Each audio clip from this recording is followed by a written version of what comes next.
नमस्कार। हमारे birth chart में चंद्रमा कहाँ प्लेस्ड है, चंद्रमा किन हाउसेस में है, चंद्रमा किन नक्षत्रों में है, ये इतना इम्पोर्टेंट रोल प्ले करता है कि आप सिर्फ इन दो प्लेसमेंट की हेल्प से किसी भी पर्सन के बारे में, उसकी साइकोलॉजी के बारे में, उसके बिहेवियर पैटर्न के बारे में, वो कैसे सोचता है, वो चीज़ों को कैसे देखता है, उसके बारे में आप काफ़ी कुछ जान सकते हैं। सो आज की वीडियो के माध्यम से हम बात करेंगे कि चंद्रमा यदि आपके लग्न चार्ट में यदि 12 भाव में, अगर अलग अलग भाव में जहाँ भी बैठे हैं, तो वहाँ वो किस प्रकार के फल आपको देंगे। उससे पहले हम बात करते हैं यदि चंद्रमा आपके बर्थ चार्ट में यदि नीच के हैं या उच्च के हैं तो वो क्या सिग्निफाई करता है। पहली बात, चंद्रमा यदि आपके बर्थ चार्ट में स्व राशि के हैं तो डेफिनेटली वो कंफर्टेबल है, वो आपको वहाँ प्रैक्टिकलिटी देते हैं।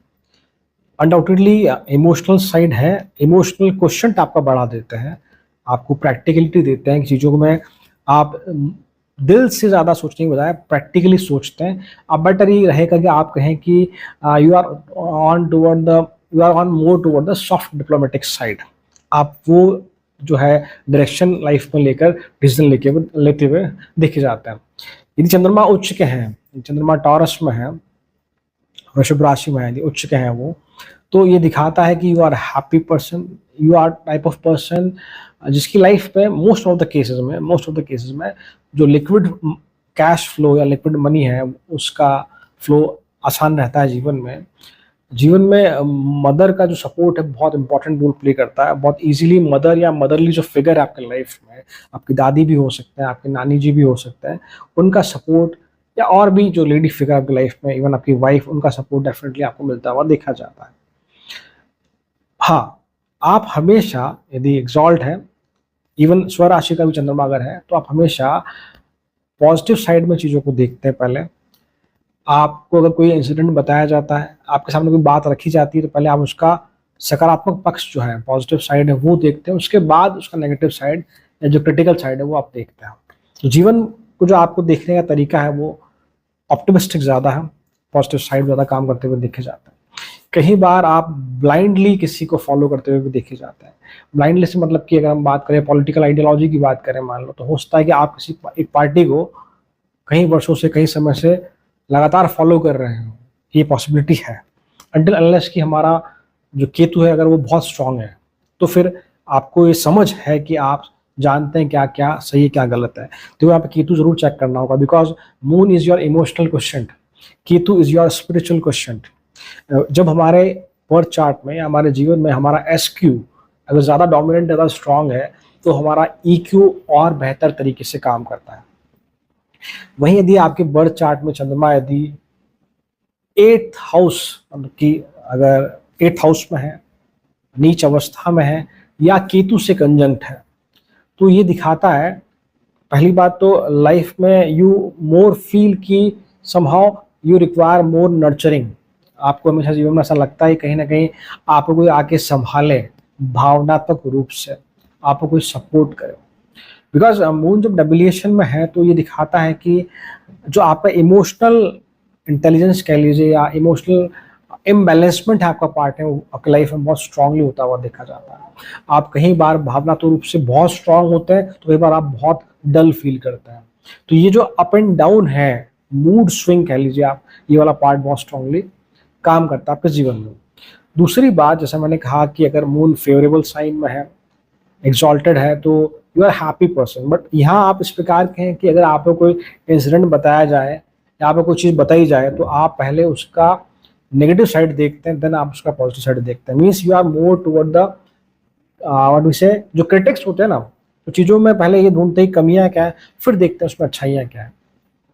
तो मून डेबिलेशन में तो आपको खुश कर पाना इतना आसान नहीं है, क्योंकि आपका जो भावनात्मक, आप कह लीजिए जो एक लेवल है, या ऐसा कह लीजिए कि जो क्वेश्चन है आपका, वो इस प्रकार से है कि वो चीज़ों को हमेशा पहले इन डेप्थ बहुत देखता है। वो देखता है कि नहीं, शायद जीवन में सबके लाइफ में चीज़ें इस प्रकार से नहीं है जितना कि भावनात्मक रूप से मैं बहुत ज़्यादा उथल पुथल में होकर गुजर रहा हूँ। तो उसकी वजह से आपका माइंडसेट ऐसा बन जाता है कि पहले आप जो क्रिटिसाइज करते हैं, देन यू बिकम हैप्पी। आपका एक फेज और है कि आप कभी बहुत ज़्यादा खुश है तो आप कभी बहुत ज़्यादा दुखी है। जैसा मैं कह रहा हूँ कि नॉर्मल इमोशनल स्टेट जो है वो इजीली अचीव नहीं हो पाता। But the most important plus point of debilitated moon या moon is conjunct with Ketu या moon is in the 8th house, तो फिर आप रिसर्च फील्ड में या ऐसा कोई भी फील्ड जहाँ बहुत ज़्यादा मेंटल एनर्जी रिक्वायर्ड है वहाँ बहुत अच्छे से काम करते हुए देखे जाते हैं, चाहे वो एस्ट्रोलॉजी हो या कोई और फील्ड भी हो जहाँ हमें मेंटल एनर्जी ज़्यादा रिक्वायर्ड हो। आप उस तरह के नहीं होते हैं जो किसी भी चीज़ को ब्लाइंडली फॉलो कर लें। This is the blessing of debilitated moon. आप जानते हैं कि सही क्या है, गलत क्या है। अगर आप किसी पॉलिटिकल पार्टी को सपोर्ट भी कर रहे हैं तो आप उसके दोनों पक्ष देखते हैं। इवन आप उस प्रकार कहें कि आप किसी भी पार्टी को अगर सपोर्ट भी करते हैं तो उसे क्रिटिसाइज भी करते हैं। किसी भी चीज़ को, नॉट द पॉलिटिकल पार्टी, अगर किसी इंसान से आप प्रेम भी करते हैं, किसी इंसान के अगर बहुत अच्छे फ्रेंड भी है, तो आप उसमें अच्छे गुण तो देखते ही, साथ में उसकी जो कमियां हैं उसे बताते हुए भी देखे जाते हैं या उसकी कमियां पहचानते हुए भी देखे जाते हैं। This is the basic difference between what moon is in debilitation and moon is in exalted sign. अब मैं वीडियो में आगे बढ़ता हूँ। अब मैं बात करता हूँ कि चंद्रमा अलग अलग भावों में किस प्रकार के फल देंगे। पहली बात हम बात करते हैं when moon is in the first house. देखिए, पहला भाव हमारी आइडेंटिटी को दिखाता है, हम किस प्रकार से सोचते हैं, हमारा थॉट प्रोसेस, हमारा व्यक्तित्व, जो पहला भाव है। चंद्रमा खुद भी क्या है, एक इंसान का जो इमोशनल साइकोलॉजी लेवल है वो मून है। चंद्रमा मन का कारक है, चंद्रमा आपकी माता का कारक है, चंद्रमा आपकी नर्चरिंग जो इंटेंशन है कि आप कितना, आपको कोई प्रेम करे कि आप खुश हो जाएं, या कितना आप अपना प्रेम किसी के लिए कैसे इजहार करते हैं, वो जो साइड है, नर्चर वाला पार्ट है, वो भी चंद्रमा है। तो जब चंद्रमा पहले भाव में बैठा है तो बहुत स्ट्रांग पॉसिबिलिटी है कि you are very very strongly emotionally expressive. आप बहुत इजीली अपनी चीज़ों को, दुख हो सुख हो, या आप ऐसा कह दीजिए कि कोई बात किसी के सामने व्यक्त करनी है, उसको प्रेजेंट करना है, you are the best presenter. पहली बात ये। अनडाउटेडली पहले भाव में लग्न में ही चंद्रमा है तो आप मूडी हैं, आपका मन है तो आप कोई काम करेंगे। इसको आप ऐसा कह लीजिए, ये बेटर रहेगा।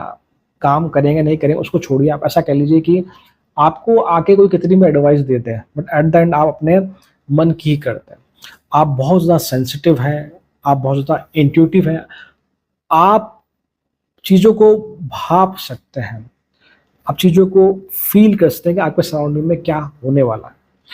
बहुत ज़्यादा रिएक्टिव नेचर है आपका। रिएक्टिव से मतलब मेरा है कि अगर आपको क्रिटिसाइज करता है, चाहे वो किसी भी चीज़ के लिए हो, आपके ऑफिस को लेकर हो, काम को लेकर हो, और किसी रिलेशनशिप में किसी चीज़ को लेकर हो, तो आप बहुत सडनली, बहुत एक्टिवली वहाँ रिएक्ट करते हुए देखे जाते हैं। हाँ, एक और गुण यहाँ पर, हमारा जो एम्पैथी है, जो हमारी संवेदनशीलता है, उसको हम चंद्रमा से देखते हैं। डेफिनेटली आप बहुत हाईली एम्पैथेटिक हैं दोनों तरफ से। एक तो आप भी चाहते हैं कि लोगों को आप प्रेम करें। प्रेम से मतलब मेरा है कि जो आपको क्लोज बने उन्हें बहुत खुश रखने की कोशिश करते हैं। साथ ये भी एक्सपेक्टेशन रहती है कि वो भी आपको उसी प्रकार से ट्रीट करें, उसको आपको उसी प्रकार से रहें। तो एक आपका जो इमोशनल साइड है बहुत स्ट्रांगली यहाँ पर। एक और बात की, आपकी पर्सनालिटी की हम बात करें तो डेफिनेटली आपका एक तो कि इमोशनल इंटेलिजेंस बहुत स्ट्रांग है, आपका बहुत स्ट्रांग है। आप हर तरह की परिस्थिति में कैसे रहना है, कैसे वहाँ रिएक्ट करना है जानते हैं। दूसरी बात, एक चार्म जरूर है आपके पास, और मोस्ट प्रॉब्ली अगर 7th लॉर्ड बहुत सुंदर स्थिति में है तो मान के चलिए कि आपको आपका पसंद का लाइफ पार्टनर मिलता हुआ देखा जाता है। या आप ऐसा कह लीजिए कि आप अगर किसी से मिलते हैं, अगर आपके फर्स्ट लॉर्ड बहुत सुंदर स्थिति में है, जब आप किसी से मिलते हैं तो आप इजीली किसी को भी अपनी बातों से इम्प्रेस करते हुए देखे जा सकते हैं। एक्चुअली ये ऐसा प्लेसमेंट है कि आपके जो इमोशंस आपके चेहरे पर देखे जाते हैं। अगर आप दुखी हैं तब भी वो चीज़ दिख जाती है। चलो, दुख तो फिर भी एक बार आप काफ़ी हद तक छुपा लेते हैं, छुपाने की कोशिश करते हैं, बट अगर आप बहुत खुश हैं तो डेफिनेटली आपके चेहरे पे वो चीज़ दिख जाती है। बिकॉज मैंने कहा है कि you are much much expressive, चाहे आप करना चाहें ना करना चाहें, वो आपके नेचर में है।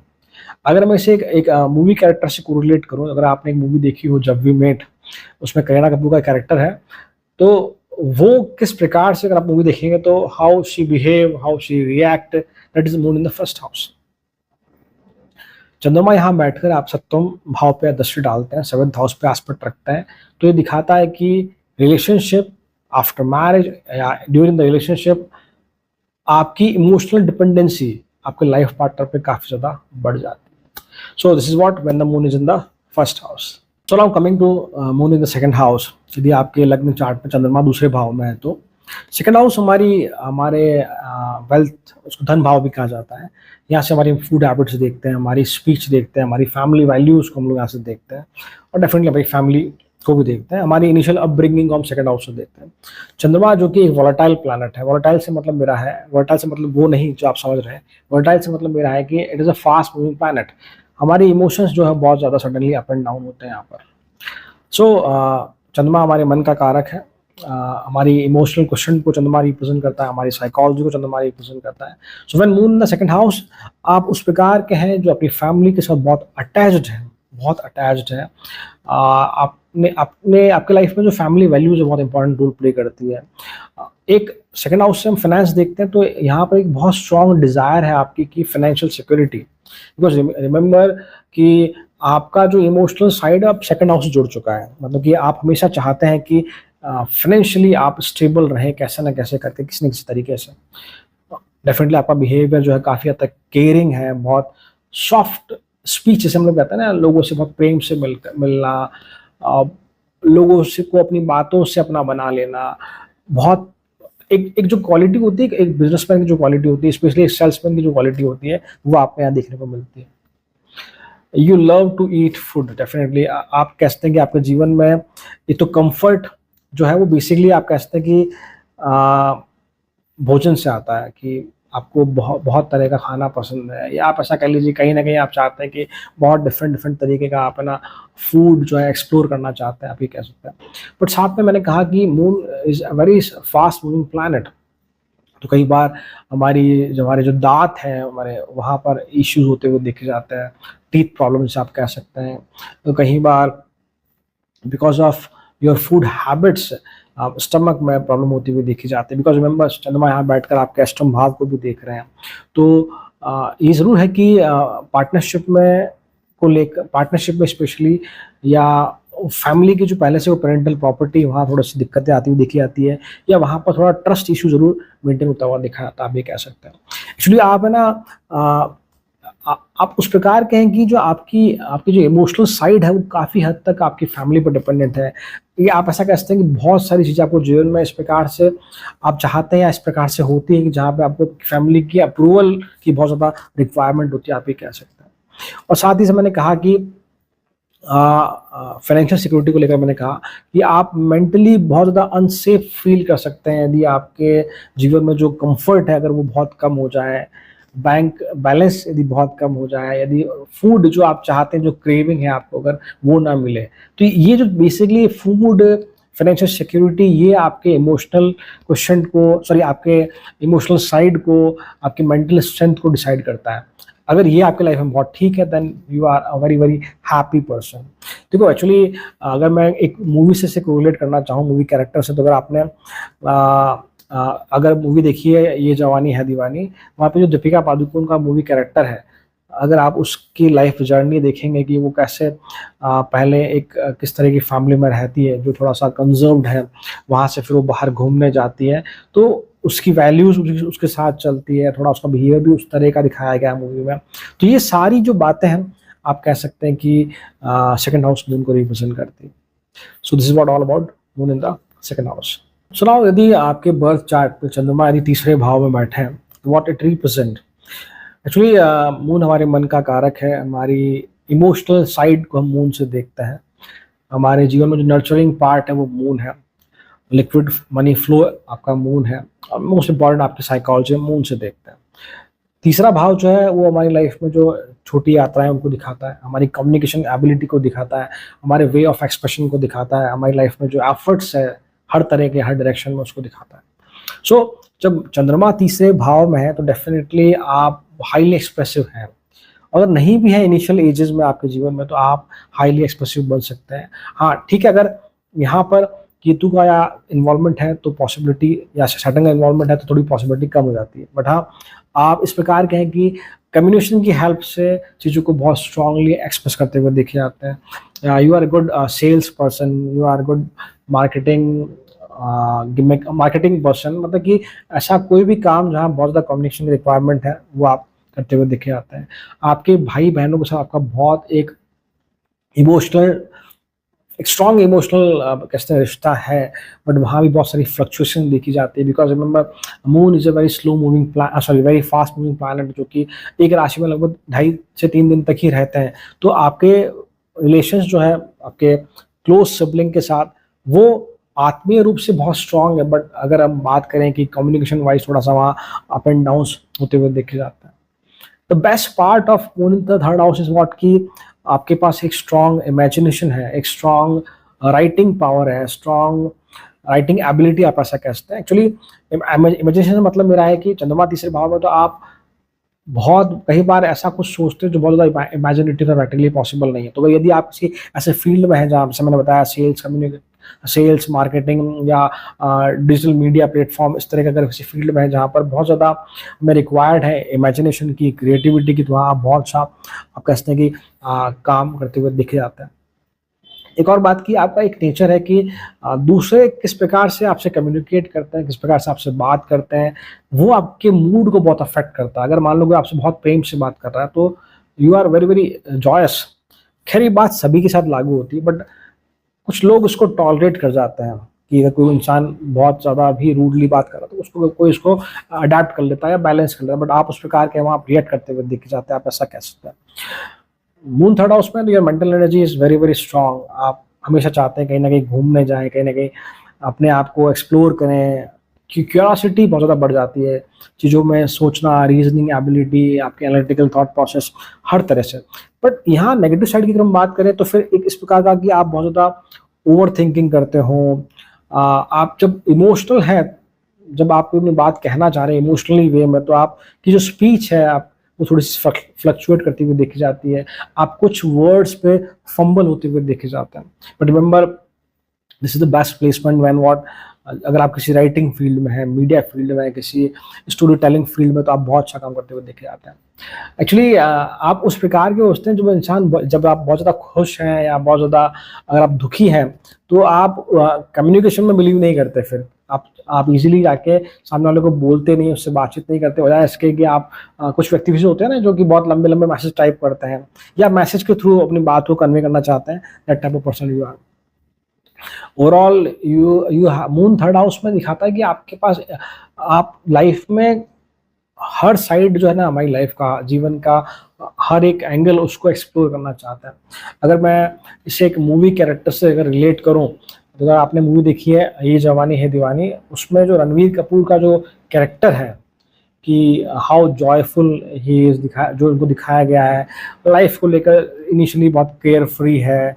तो इस तरह का आप कह सकते हैं कि आपका जो है नेचर हो सकता है, या उस तरह से आप चीज़ों को देखते हैं। सो this is what all about moon in the third house. So now यदि आपके बर्थ चार्ट में, लग्न चार्ट में चंद्रमा चौथे भाव में है, then what it represent. Moon is basically हमारे मन का कारक है, हमारी साइकोलॉजी मून से देखते हैं। और fourth house is your home, your peace, your comfort, your mother, your nurturing part. तो फोर्थ हाउस में वैसे मून बहुत कंफर्टेबल है, यहाँ उनका दिग्बल बहुत स्ट्रांग है, आप कह सकते हैं कि सबसे ज़्यादा डायरेक्शनल स्ट्रेंथ उनकी चौथे भाव में ही है। तो यदि यहाँ पर किसी प्रकार का भी राहु केतु का इन्फ्लुएंस नहीं है या सैटर्न का इन्फ्लुएंस नहीं है, तो ये मून के लिए बहुत सुंदर प्लेसमेंट है, बहुत सुंदर प्लेसमेंट है। वहीं अगर किसी प्रकार से भी राहु केतु या सैटर्न का इन्फ्लुएंस है तो ये प्लेस टोटली फिर डिस्टर्ब होती हुई देखी जाती है। रिमेंबर दैट, टोटली डिस्टर्ब होती हुई देखी जाती है, बिकॉज एक्चुअली मून एक ऐसा प्लैनेट है जो बहुत इजीली अफेक्ट होता हुआ देखा जाता है, बिकॉज मून एक फास्ट मूविंग प्लैनेट है जो एक राशि में लगभग 2.5 से 3 दिन तक ही रुकते हैं। सो पहली बात कि जब चंद्रमा चौथे भाव में है तो you are type of person जिसकी बहुत स्ट्रांग इमोशनल डेप्थ है, बहुत स्ट्रांग उसके पास इंट्यूशन है, आप ऐसा कह सकते हैं, जो भावनात्मक रूप से बहुत स्ट्रांग भी है, बहुत जुड़ावा भी है, और वो कहीं ना कहीं चाहता है कि उसे कोई आकर इमोशनली संभाले, इमोशनली कोई उसकी टेक केयर करे, या एक वो चाहता है कि भाई कि कहीं ना कहीं जो एक पीसफुल सा एनवायरनमेंट रहे हमारे घर में, लोग सब प्रेम पूर्वक एक दूसरे के साथ रहें और बहुत सॉफ्ट तरीके से जो इमोशंस को एक्सप्रेस करता हो, इस तरह का आप कह सकते हैं कि moon in the fourth house.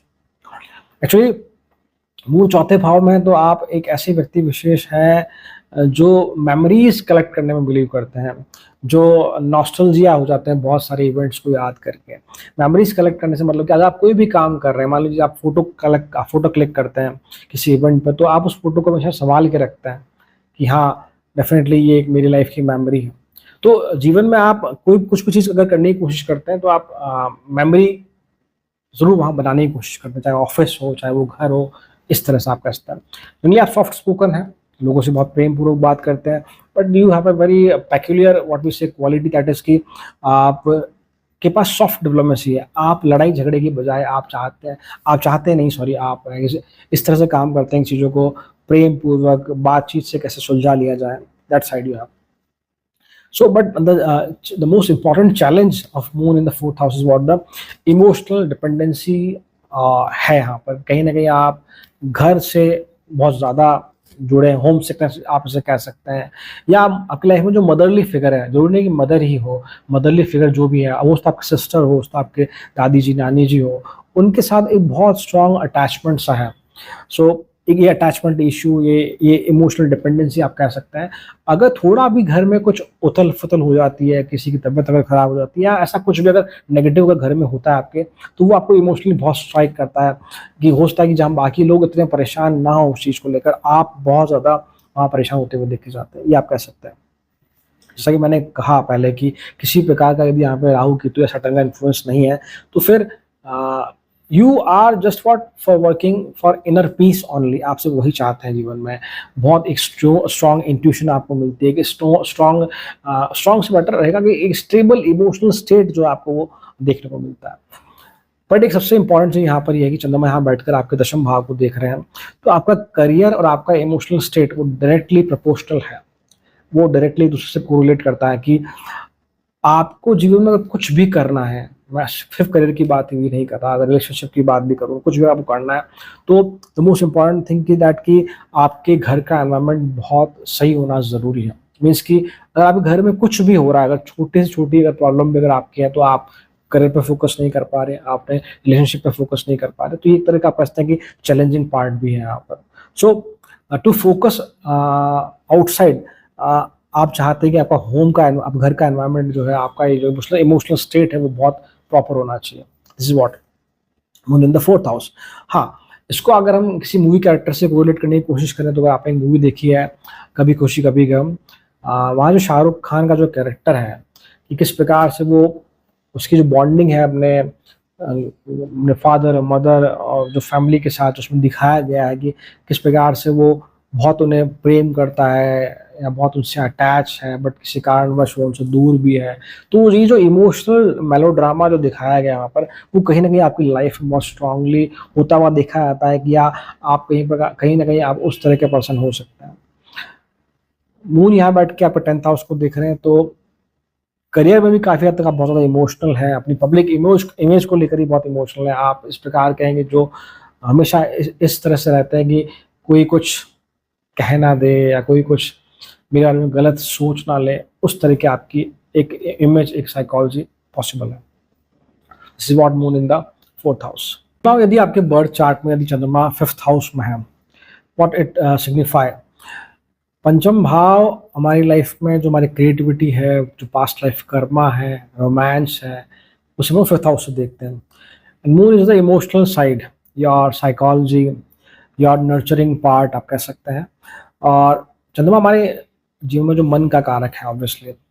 So 5th house में जो चंद्रमा है, तो पहली बात तो कि आप बहुत ज़्यादा इमोशनल हैं फर्स्ट ऑफ ऑल, और ये कह सकते हैं कि आपका एक स्ट्रॉन्ग कनेक्शन है चिल्ड्रंस के साथ। चिल्ड्रंस का मतलब मेरा है कि you are that type of person जो कि बच्चों के साथ बहुत ज़्यादा तक समय बिता सकते हैं, उनको देखकर उन्हें एक बहुत अलग सी खुशी होती है। तो ये तय है कि हर इंसान बच्चों से जब भी मिलता है वो बहुत खुश होता है, बट एक आपका जो मूड कह लीजिए, वो इस तरह का है कि सामने वाला देख के बता सकता है कि आप कितने खुश हो उस समय। That state you have. Undoubtedly you are romantic, आप उस प्रकार के हैं जो अगर किसी से प्रेम करते हैं तो यू बिलीव कि एक्सप्रेस किया जाए, इजहार किया जाए। या not of that type of person की जो ठीक है प्रेम करते हैं तो अपने तक सीमित रखते हैं। No, you believe in expression, you believe, मतलब कि आपका इमोशनल साइड बहुत ज़्यादा एक्सप्रेसिव आप कह सकते हैं। इसके अलावा अनडाउटेडली कोई ना कोई आपके पास क्रिएटिव स्किल होगी, या आप चाहते हैं मन से कि मैं किसी ऐसे फील्ड में काम करूं जहां क्रिएटिविटी हो, जहाँ पर इस तरह का इन्वॉल्वमेंट हो, जहाँ आर्टिस्टिक फील्ड की बात हो, म्यूजिकल फील्ड की बात हो, ऐसा कुछ जो फील्ड है वहाँ आप बहुत स्ट्रांगली अपने आप को कनेक्ट कर पाते हैं या वहाँ आप काम करना चाहते हैं। साथ ही साथ मैंने कहा कि थर्ड हाउस में जो एक स्ट्रांग इमेजिनेशन पावर है, फिफ्थ हाउस में भी एक बहुत स्ट्रांग इमेजिनेशन पावर है। यदि कैसे भी करके आपका फिफ्थ हाउस और टेंथ हाउस का अगर कनेक्शन बन जाता है, या फिफ्थ या सिक्स हाउस का अगर आपका कनेक्शन बन जाता है, तो ये दिखाता है कि आप क्रिएटिव फील्ड में अगर जाते हैं तो बहुत अच्छे से आप काम करते हुए देखे जाते हैं। एक बार आप ज़रूर चेक करें कि आपके फिफ्थ लॉर्ड अगर बहुत सुंदर स्थिति में, तो डेफिनेटली जो आपकी हॉबी है, जो आपका पैशन है, उसको अपना करियर बना सकता है। बट वहीं अगर मैं चैलेंजिंग पार्ट की बात करूं, नेगेटिव पार्ट की यहाँ बात करूं, because moon is what fastest या फास्ट मूविंग प्लैनेट, जो एक राशि में लगभग 2.5 दिन से लेकर 3 दिन तक रुकते हैं, तो जो हमारा इमोशनल अप एंड डाउन्स है, जो मूड स्विंग्स है, वो भी हम यहीं से देखते हैं। तो definitely it is the house of romance.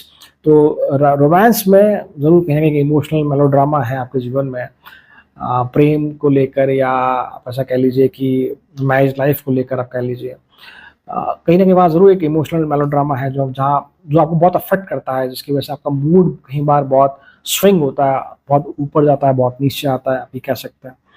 सो ये एक पार्ट है जो हम कह सकते हैं कि थोड़ा नेगेटिव है यहाँ पर।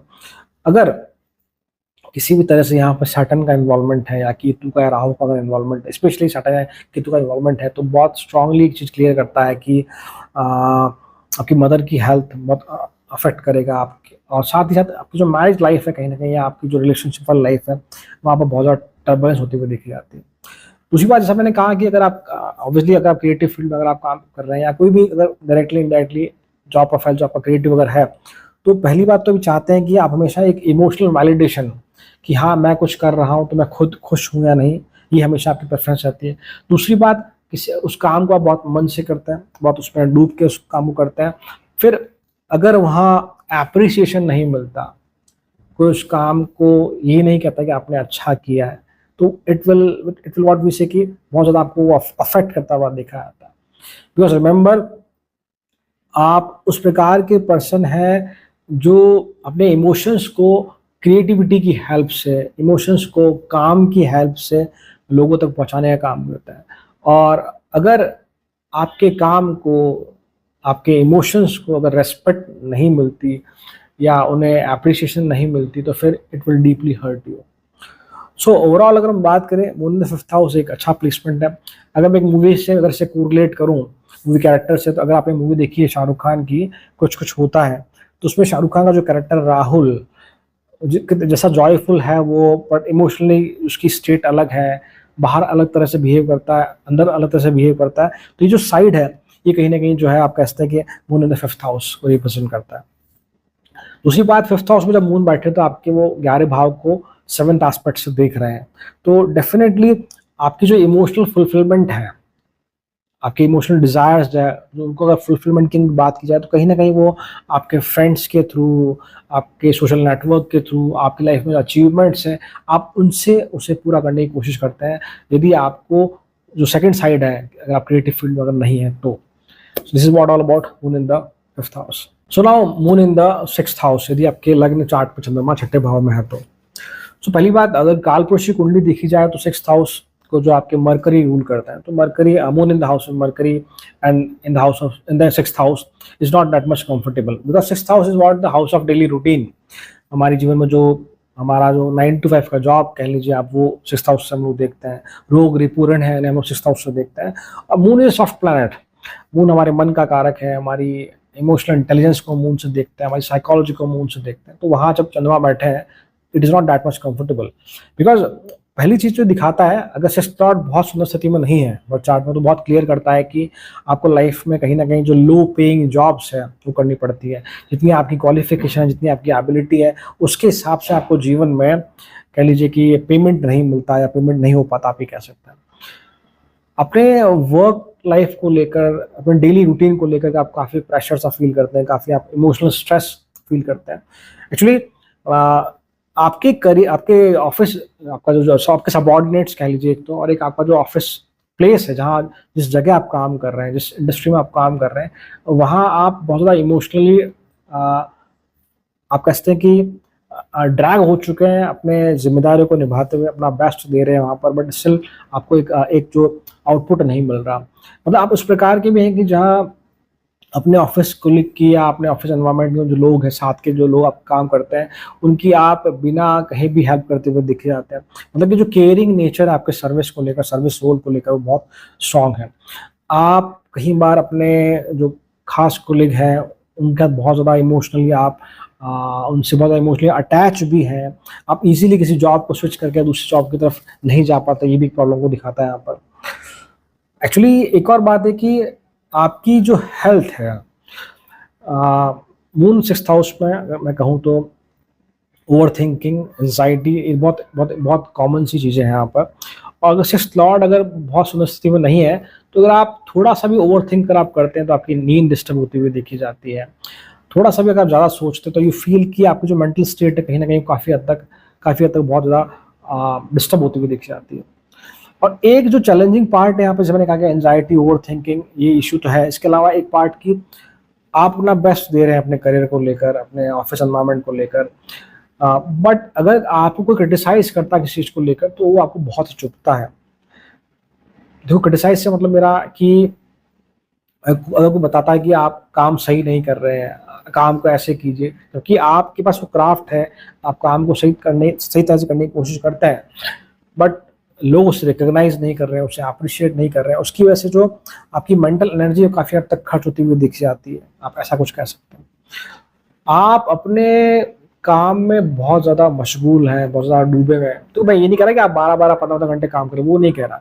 मैं कह रहा हूँ अगर आप 5-6 घंटे भी काम करते हैं तो बहुत इफेक्टिवली काम करता है। आपका कहीं ना कहीं जो आपका इमोशनल ड्राइविंग फोर्स है चंद्रमा का, वो कहीं ना कहीं आपके 6th हाउस से बहुत ज़्यादा अटैच्ड है, आप ये कह सकते हैं। बहुत ज़्यादा वहाँ खर्च हो रहा, आप ये बोल सकते हैं। अगर इसे मैं मूवी से कोरिलेट करूँ, मूवी कैरेक्टर से, अगर आपने मूवी देखी लक्ष्य, ऋतिक रोशन की मूवी है, फरहान अख्तर ने डायरेक्ट किया उस मूवी को, वहाँ जो प्रीति जिंटा का रोल है, आई थिंक उन्होंने एक डॉक्टर का रोल प्ले किया है। तो उनकी जो लाइफ जर्नी है या उनका जो इमोशनल साइड है, वो अगर आप देखेंगे तो कहीं ना कहीं वो दिखाता है कि जो मून 6th हाउस को वो डेफिनेटली रिप्रेजेंट करता है, भी कह सकते हैं। 6ठे भाव में चंद्रमा बैठकर आपके 12वें भाव को देख रहे हैं। 12th house is just what the escaping house, last house आप कह सकते हैं कि जो हमारी फ्री विल को रिप्रेजेंट करता है। So the best remedy here when moon in 6th house is what the meditation. Best remedy is what the meditation. आपके मेडिटेशन की हेल्प से जो आपका एसक्यू है, स्पिरिचुअल क्वेश्चन है, वो डेफिनेटली स्ट्रेंथन होता हुआ देखा जाएगा। अदरवाइज फिर ये कि आप हमेशा चाहते हैं कि मैं कैसे ना कैसे करके इस चीज़ से बाहर निकल जाऊं, इस प्रॉब्लम से बाहर निकल जाऊं। तो ये जो स्टेट है हमेशा ऐसी बनी रहती है। जीवन में एक स्थिति आती है, उससे बाहर निकलने की कोशिश करते हैं, बहुत एफर्ट लगाते हैं, उस प्रॉब्लम से बाहर आते हैं, फिर वापस दोबारा ऐसी स्टेट बनती है। तो ये जो स्थिति बनती है लगातार, this is what moon in 6th house. तो ये मैं छोटा सा एनालिसिस था मून इन 6th हाउस। ये आपका चंद्रमा सप्तम भाव में है, 7th हाउस में है, तो ये क्या सिग्निफाई करता है? 7th हाउस इज व्हाट हमारे अलावा जो कुछ भी है, other side of a person is what 7th house. Public house है हमारा, मैरिज का हाउस, रिलेशनशिप का हाउस है। तो हमारा जो इमोशनल साइड है, हमारा जो नर्चरिंग पार्ट है, कहीं ना कहीं वो हमारे मैरिज हाउस में शिफ्ट हो चुका है। आप कह लीजिए कि जो मून का कर्मा है वो सारा आप 7th हाउस से देखेंगे। पहली चीज़ की ये एक अच्छा प्लेसमेंट है for what, for to become a good leader और to become a good manager, और जिसे कि एक अच्छा जो नैरेटर होता है, एक स्टोरी टेलर होता है, या ऐसा कोई भी जहाँ डिज़ाइनिंग वाला वर्क है, वहाँ पर ये बहुत अच्छे से काम करता है। पब्लिक डीलिंग में यहाँ मून बहुत सपोर्टिवली काम करता है, ऐसे किसी भी फील्ड में अगर आप हैं तो। दूसरी बात की, चूंकि हमने कहा कि moon is the nurturing part, moon is the affection, moon is the empathy and all, तो आपका मन जो है, एक्चुअली आप समझिए काल पुरुष की कुंडली में जो 4th हाउस को आपका चंद्रमा रूल करता है, इमोशंस को, आपके घर को, आपके पीस को, आपकी फैमिली को। तो ये एक ऐसा प्लेसमेंट है कि अब आपका जो मन है हमेशा वो रिश्तों में उलझा हुआ रहता है। आप उस प्रकार के इंसान हैं जो चाहते हैं कि आपकी कोई केयर करे, आपको कोई इमोशनली सपोर्ट करे, इस तरह से। आपका स्ट्रॉन्गर साइड, देखिए स्ट्रॉन्गर साइड से मतलब मेरा है कि आपका मन ये चाहता है कि कोई ना कोई लाइफ में लाइफ पार्टनर आए, और फिर वो इस तरह से आपको सपोर्ट करता हुआ देखा जाए। फाइनेंशियली सेकंड पार्ट है कि आपको फाइनेंशियल सपोर्ट किया जाए, बट मोर यू वांट कि इमोशनली आपको सपोर्ट करे। This is what the moon in the 7th house. इसके साथ साथ जो आपकी इमोशनल सेंसिटिविटी है और जो एक आपकी इमोशनल इनसिक्योरिटी है रिलेशनशिप में, वो काफ़ी हद तक बढ़ती हुई देखी जाती है। मीन्स आप उस प्रकार के हो सकते हैं जो लाइफ में ब्रेकअप को लेकर बहुत ज़्यादा अफेक्ट होते हुए देखे जाते हैं। अगर खुश हैं तो बहुत ओवर एक्सप्रेसिव है उस चीज़ को लेकर। अगर दुखी भी है, मैं खासकर बात कर रहा हूँ रिलेशनशिप के अराउंड, अगर आप रिलेशनशिप में अगर थोड़ी बहुत प्रॉब्लम अगर आती है तो it will affect you a lot, remember that thing. So ये इस तरह का है। तो काफ़ी हद तक जो आपकी मेंटल एनर्जी है वो कहीं ना कहीं जो है मेंटल स्ट्रेस जो है कहीं ना कहीं फैमिली को मैनेज करने में या उस डायरेक्शन में खर्च होती हुई देखी जाती है। इसके अलावा समझिए आप कि ये 7th हाउस इज व्हाट, दशम से दशम स्थान है। 10th is the career and 7th is the balancing part, because कालपुरुषी कुंडली में 7वें भाव को तुला राशि रूल करती है। तो ये बहुत क्लियर है कि आपकी मैरिज लाइफ और आपकी करियर लाइफ ये दोनों एक दूसरे के पैरेलल काम करते हैं। If you are good in relationship, अगर आपकी मैरिज बहुत अच्छी है, रिलेशनशिप बहुत अच्छी है, आपका परिवार बहुत सपोर्टिव है, सपोर्टिव से मतलब कि वहाँ बहुत ज़्यादा उथल पुथल नहीं है परिवार में, तो आपका करियर डेफिनेटली ग्रो करेगा। वहीं अगर मैरिज में प्रॉब्लम्स हैं, फैमिली में कुछ इश्यूज हैं, तो करियर वाला जो पार्ट है आपका वो डेफिनेटली काफ़ी हद तक ड्रॉप होता हुआ देखा जाएगा। यदि आपके बर्थ चार्ट में चंद्रमा 6th या 8th हाउस के स्वामी हैं तो डेफिनेटली ये मैरिज में एक आप कह सकते हैं कि प्रॉब्लम क्रिएट करता हुआ देखा जाता है। मतलब अगर इनिशियली मैं ऐसी बात करूं कि अगर 6th 8th पर नहीं भी है तो इनिशियली स्ट्रॉन्ग पॉसिबिलिटी है कि जब आपकी उम्र आप उम्र के उस पड़ाव पे हैं, आप टीन एज कह लीजिए या आप कह लीजिए भाई कि जब तक आपकी शादी नहीं, उससे पहले का जो लव लाइफ या जो लव लाइफ है या रिलेशनशिप है, जो अफेयर्स है, उसकी हम बात करें तो वो बहुत अफेक्ट करते हैं आपको। आप अगर मान लो एक बार किसी रिलेशनशिप में चले गए किसी के साथ तो बहुत ईजी नहीं है आपके लिए बहुत ज़्यादा समय तक किसी रिलेशनशिप में ना रहकर अकेले रह पाना। It's not easy for you, because हमेशा आपके साथ एक जो पार्ट है कि एक इमोशनल सिक्योरिटी जो है वो हमेशा आपको चाहिए। बिकॉज रिमेंबर मैंने कहा कि जो नर्चरिंग वाला पार्ट है सारा का सारा आपका 7th हाउस में शिफ्ट हो गया है। तो आप एक तो आप चाहते भी हैं कि आपको एक लाइफ पार्टनर ऐसा मिले जो आपको नर्चर करे, मदरली फिगर की तरह आपकी केयर करे, और मोस्ट प्रॉब्ली आपको ऐसा लाइफ पार्टनर मिलता हुआ देखा भी जाता है। एक और बात कि अगर आप, जैसे मैंने कहा, नरेटर होते हैं, आप अच्छे स्टोरी टेलर होते हैं, इसके अलावा you become a good public speaker, because यहाँ लोगों के साथ कैसे अपने इमोशंस को एक्सप्रेस करना है, कैसे अपनी बात को रख पाना है, ये एक बहुत अच्छी क्वालिटी आप कह सकते हैं कि मून आपको यहाँ देता हुआ देखा जाता है। बट साथ में अगर मैं नेगेटिव साइड की बात करूँ तो आप उस प्रकार कहें कि अगर आपको आपके किसी क्राफ्ट के लिए, आपको किसी आपके काम के लिए, आपके किसी एबिलिटी के लिए अगर आपको क्रिटिसाइज किया जाता है तो आप इजीली उसे झेल नहीं पाते। और एक और बात की जो मून फर्स्ट हाउस में मैंने बात कही थी कि आप इस प्रकार के हैं कि अगर आप बहुत दुखी भी हैं, चलो दुख तो फिर भी एक बार आप छुपा लेते हैं, बट अगर आप बहुत खुश हैं तो आपके चेहरे पर दिखता है, कहीं ना कहीं जो आपके इमोशंस है आपके वो फेस पे डायरेक्टली रिफ्लेक्ट होते हुए देखे जाते हैं। तो अगर मैं एक बात रखूँ कि अगर हम इसको किसी मूवी कैरेक्टर से अगर कोरिलेट करने की कोशिश करें तो जब वी मेट जो मूवी है उसमें जो करीना कपूर का कैरेक्टर है उसकी जो लाइफ है, कैसी वो ओवर जॉयड है स्टार्टिंग में, कैसे वो ओवर एक्सप्रेसिव है चीज़ों को लेकर, उस तरह का आपका कुछ ऐसा जो साइकोलॉजी आपका पॉसिबल ऐसा हो सकता है। अगर मून यहाँ डेबिलिएशन में है, राहु केतु से कंजंक्ट है, या किसी भी प्रकार से सैटर्न से लिंक्ड है या एस्पेक्टेड है, तो the best remedy here is what कि आप गायत्री मंत्र की चैंटिंग करें। It will strengthen the moon. और इसके अलावा जब भी अमावस्या आती है, तो मैं पूजा पाठ की बात नहीं कर रहा, जब भी अमावस्या आती है आप तो जो भी नीडफुल इंसान है, जो आपकी कैपेसिटी है उसके हिसाब से आप उसको डोनेट करें, तो ये मून को स्ट्रेंथन करेगा। And definitely the best remedy always for the moon work is what कि आप अपने आप को हाइड्रेट रखें। This is what all about the moon in the 7th house. तो नाउ यदि मून आपके बर्थ चार्ट में, लग्न चार्ट में यदि 8th हाउस में बैठे हैं तो what it represent. 8th house is the house of transformation, एक डार्क हाउस है, सडन हाउस है। यहाँ जो मार्शियन एनर्जी है, केतु की जो इंटेंस एनर्जी बहुत डोमिनेंट है। So moon is a soft planet, एक फास्ट मूविंग प्लैनेट है जो हमारे मन का कारक है, हमारे इमोशन, हमारी एम्पैथी हम मून से देखते हैं, और हम कैसे सोचते हैं, हमारी साइकोलॉजी क्या है वो मून से देखते हैं। तो देखो, वैसे इसे बहुत जगह यही कहा गया है कि ये बहुत बेकार प्लेसमेंट है एंड ऑल। देखो मैं इसे ना बेकार नहीं कहूँगा, मेरे हिसाब से एक अच्छा प्लेसमेंट है ये। मेरी बात सुनना पहले, मैं दोनों दोनों पक्ष रखूंगा मैं। तो पहले अगर मैं नेगेटिव साइड की बात करूँ तो डेफिनेट ये चीज़ है कि after certain time, after certain age जो है, आपका जो इमोशनल साइड है आपका, वो डोमिनेंट हो जाता है लॉजिक पे, रीजनिंग पे। आप ज़्यादा मन से सोचते हैं, आप ऐसा कह सकते हैं। You have a lot of mood swings, we can say there lot of emotional transformation. ये नेगेटिव पार्ट ज़रूर है कि आप बहुत ज़्यादा ओवर थिंक करते हैं, चीज़ों को बहुत ज़्यादा सोचते हैं। You have some sort of dark dreams से मतलब कि कुछ इस तरह से आपको सपने आते हैं कि जहां आप बहुत डर के उठ जाते हैं, या वो आपको कुछ ना कुछ हिंट देते हैं, इंट्यूशन देते हैं। That is what the moon in the 8th house, ये एक पार्ट है। बट एक और चीज़ आप जरूर चेक कीजिए आपके बर्थ चार्ट में कि आपके लग्न की स्ट्रेंथ कैसी है और आपके 8th हाउस की स्ट्रेंथ कैसी है, 8th लॉर्ड की। वो काफ़ी कुछ चीज़ें डिसाइड करेगा। वैसा ही मैंने कहा कि कोई बहुत बुरा प्लेसमेंट नहीं है, ये एक बहुत कुछ देता भी है आपको साथ में, यहाँ मून अष्टम भाव में। कैसे? पहली बात कि you are that person who can feel everything but express nothing. तो जो आपके सराउंडिंग में सब कुछ हो रहा है, सब कुछ देखते हैं, ऑब्जर्व करते हैं, बट आप बहुत ज़्यादा एक्सप्रेस नहीं कर पाते हैं, मतलब नहीं करते हैं, नॉट कर पाते, एक्सप्रेस नहीं करते हैं आपके इमोशंस को लेकर भी।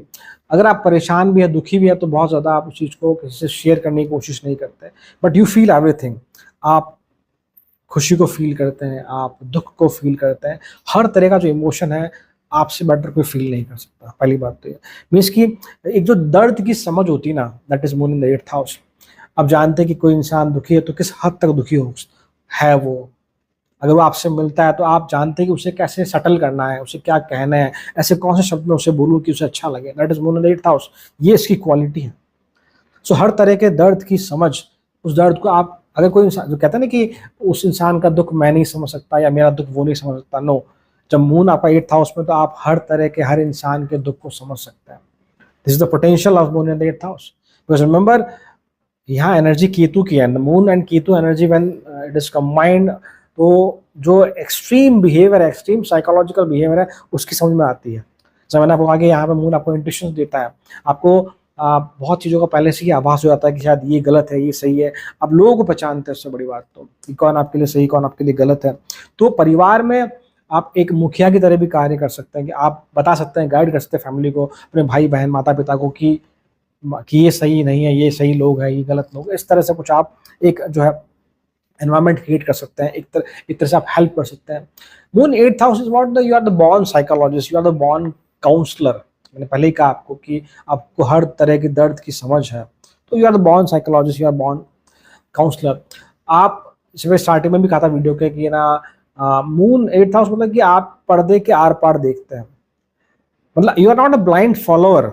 ऐसा नहीं कि आप जहाँ भीड़ जा रही वहां भी आप भी चले जाते हैं, आप क्रिटिसाइज करते हैं चीज़ों को, आप एक अच्छे क्रिटिक हैं। आप जानते हैं कि कौन, जैसे मैं पहले कहा कि कौन कितना सही है, कौन कितना गलत है। जो एग्जांपल देता हूँ हमेशा कि पॉलिटिकल आइडियोलॉजी की बात करते हैं, तो you are not a type of a blind follower. आप जानते हैं कि ये पार्टी कितने सपोर्ट, कितना कुछ सही कर रही है, कितना कुछ गलत कर रही है। दैट इज जो इंसान की समझ है ना, that is moon in the 8th house. पर जब हम बहुत, अब दिक्कत कहाँ है, जब हम चीज़ों को बहुत समझ जाते हैं, हम इंसान को समझ जाते हैं कि ये सही है, ये बुरा है, ये गलत है, तो फिर वो विचार, वो कि ये ऐसा क्यों है, ये ऐसा क्यों नहीं है, वो हमारे मन में चलता है। वो ओवर थिंकिंग, वो एंजाइटी क्रिएट करता है। That is the problem of 8th house.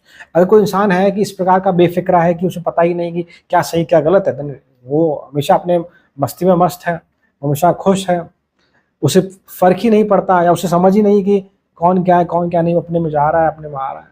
That is moon 8th house में क्या है कि ये आपके सबकॉन्शियस माइंड को हमेशा ट्रिगर करके रखता है, हमेशा उसको चालू रखता है कि इतना ना कि किसी के 4 आंखें आगे भी है, पीछे भी है। That is moon 8th house, सब कुछ दिखता है यहाँ पर।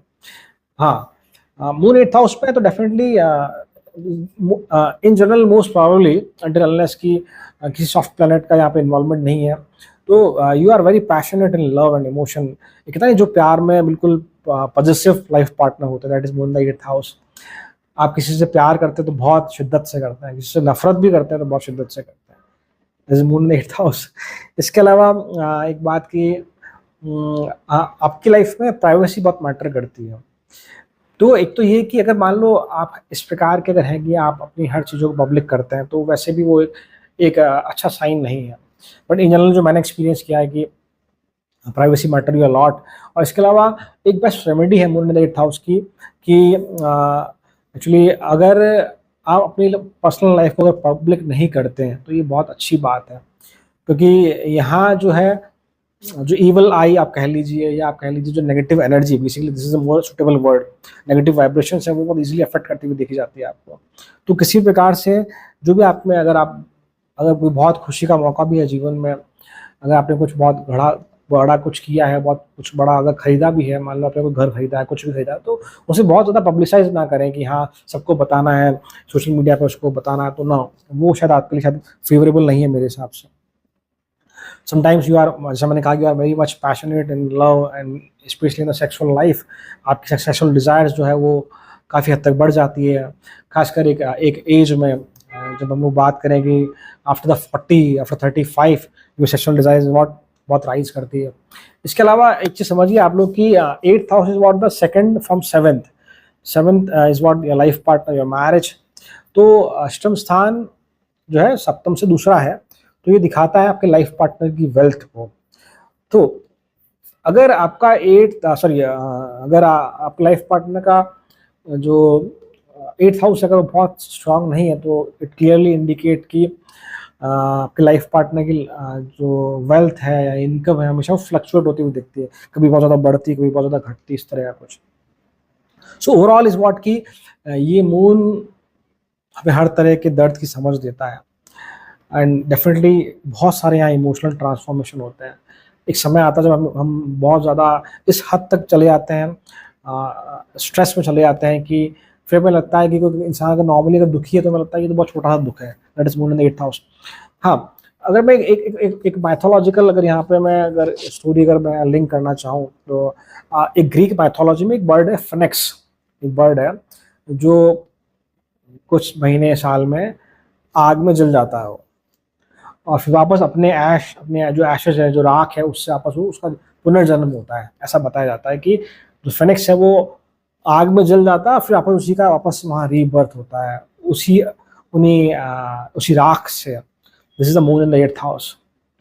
आप जितना ज़्यादा तपते हैं, जितना ज़्यादा आप इमोशनली अपने आप को व्हाट वी से झोंकते हैं किसी चीज़ में, तो आप बहुत ग्रो करते हैं लाइफ में। And this is the best placement, this is the best placement when you are doing any research work, astrology, occult science, या ऐसी कोई भी जहाँ गुप्त विद्या जहाँ बहुत ज़्यादा मेंटल एनर्जी रिक्वायर्ड। ये रेमेडी भी है कि अगर आप बहुत परेशान है, बहुत स्ट्रेस्ड है, ओवर थिंकिंग, एंजाइटी बहुत बढ़ गई जीवन में, तो you should go toward that side.